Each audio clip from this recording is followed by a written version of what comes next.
with analysis and watching it back on video, have you found out anything that you didn't know on 10 o'clock on Tuesday night? No, I don't think so.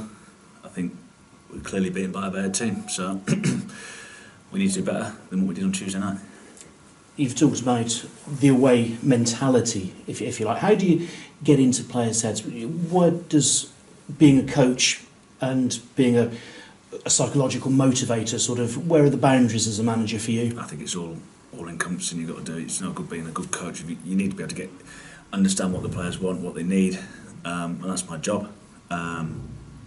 Clearly the away form isn't good enough, and we need to find a way of standing together a little bit tougher, being a little bit harder to beat, and then hopefully you give yourself an opportunity for the coaching and the good football to come. How much of it is about the players obviously having to sort of sort things out mentally in their own heads as well? Because obviously, you know, they're the ones out on the pitch doing it. You got to win. You got to stand up and be counted. You got to win your 1v1 battle first and foremost.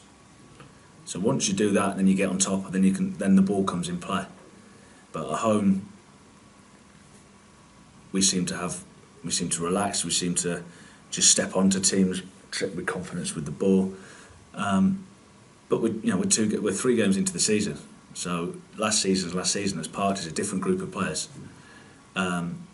So I thought we'd done well for the first, until the referee got involved at the Leyton Orient game, which is the one I'm mainly concerned at. The Tuesday night was Tuesday night. It was a game against a league higher opposition. So the one game that we have played this season away from home, we were more than a match for the opposition up until the obvious referee incident. So there's no doom and gloom, but we are trying to search. We are trying to find a solution, a way, a mentality, whatever it takes to try and win again.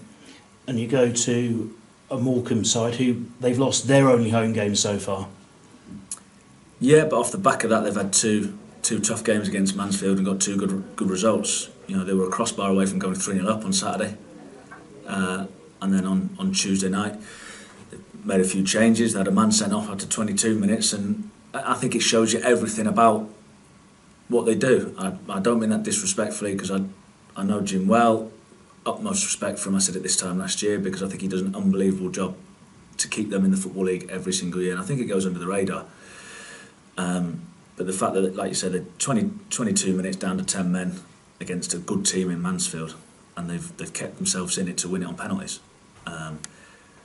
We know what we're going to get.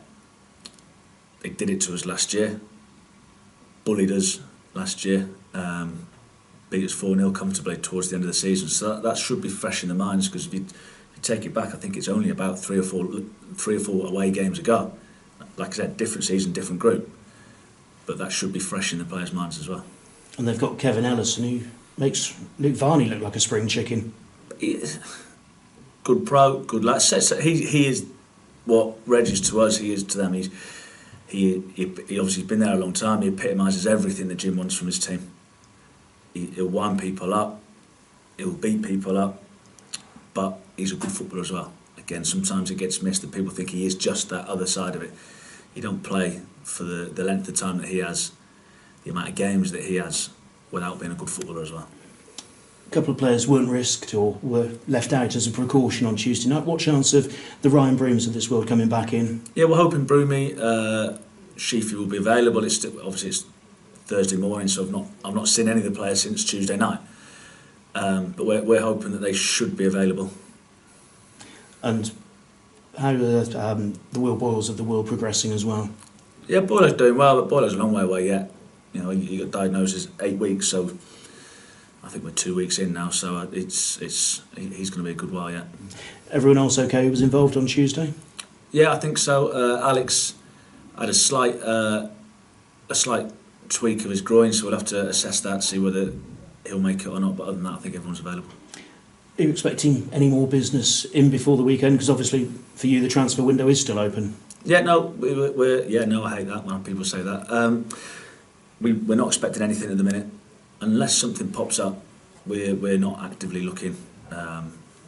We think the numbers are good of what we got, but sometimes if something comes along that you think's too good to turn down, i.e. Luke Varney last year, then we'll maybe try and do something. Whether it's doable or not, I don't know.